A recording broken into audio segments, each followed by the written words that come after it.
Hello, good to be with you.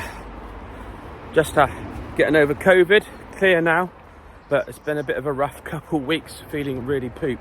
So it's good to be out again, making videos and looking up places I've not been to or haven't been to for a long time, and this is one of them.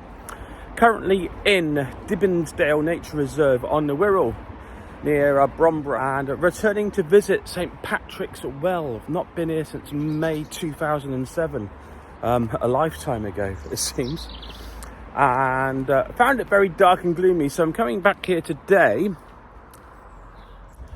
in late February. It's not as bright as it was, but the foliage is yet to kick in, so I should be able to get a better appreciation of St Patrick's Well. It's quite a vibey spot, even with the main road still very audibly roaring to my top right. Nice old trees, plenty of old trees and sandstony outcrops.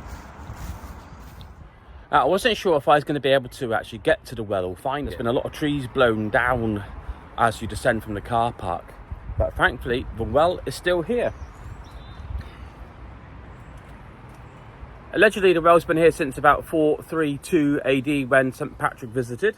As is often the way, these things are obviously a later attribution to something that was already there. But anyway, it's good to be here amongst the trees, amongst the sandstone outcrops.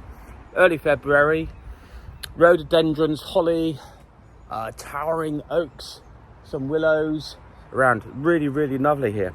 So we'll have a peep into the well, and so here for your enjoyment is St Patrick's Well, Dibbinsdale Reserve on the Wirral.